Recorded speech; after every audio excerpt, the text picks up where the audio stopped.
পুঁজিবাজারে বিনিয়োগ ও সহায়তায় প্রতিষ্ঠা করা হয় investment corporation of Bangladesh ICB. বিভিন্ন সময় কিছু প্রশ্নবিদ্ধ বিনিয়োগ ও ব্যবসা করার অভিযোগ আছে প্রতিষ্ঠানটির বিরুদ্ধে। পতিত আওয়ামী সরকারের আমলে বেপরোয়া ঋণ নেওয়া, অতিমূল্যায়িত ও দুর্বল শেয়ারে বিনিয়োগ এবং বাজার কারসাজির ফাঁদে পড়ে প্রতিষ্ঠানটি বিপুল ক্ষতির মুখে পড়েছে। কোম্পানিটির আর্থিক তথ্যে দেখা গেছে 2016 ও 17 সালে কেনা 2900 কোটি টাকার শেয়ারের মূল্য এখন মাত্র 1300 কোটি টাকা।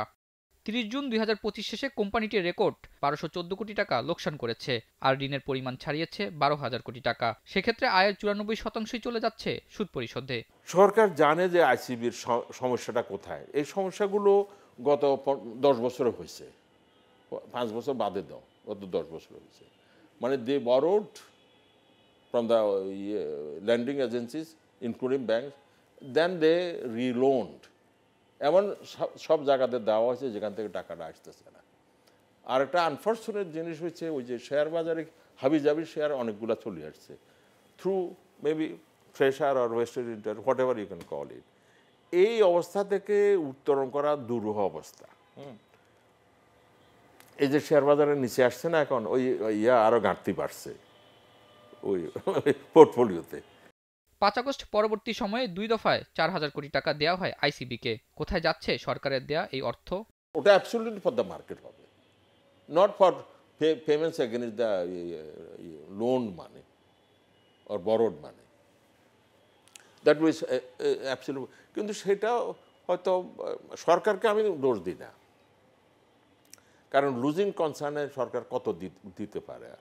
এটা দিয়ে আমরা হয়তো আবার চেষ্টা করব কিছুটা হলেও এই ধরো ফাইন্যান্সিয়াল যে আর্থিক রোগ বা আর্থিক, সেটা কিছুটা হলেও উপশম হবে আশা করতেছি। আইসিবির শেয়ার বাজারে বিনিয়োগে কোনো জবাবদিহিতা বা তদারকি না থাকায় লোকসানের পাল্লা এত ভারী হয়েছে বলে মনে করেন বিশেষজ্ঞরা। আইসিবিতে কি করে না করে একটা ট্রান্সপারেন্সির অভাব আছে এখানে। আমার মনে হয় প্রচণ্ডভাবে একটা স্বচ্ছতার অভাব আছে। কি হচ্ছে না হচ্ছে আমরা জানি না।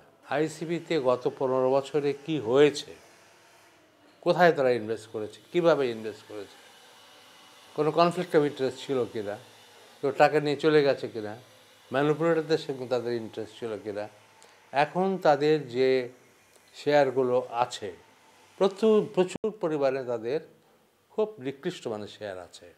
তিনি আরও জানান, নতুন করে আইসিবিকে যে অর্থ দেওয়া হয়েছে তা ভালো শেয়ারে বিনিয়োগ না করলে ঝুঁকি আরও বাড়তে পারে। এতে করে বাজার হয়তো সাময়িকভাবে একটু বাড়বে, সাময়িকভাবে বেড়ে হবে কি বেশ কিছু লোক তাদের শেয়ার বিক্রি করার সুযোগ পাবে, সুযোগ পেয়ে তারা কিছু প্রফিট করতে পারবে।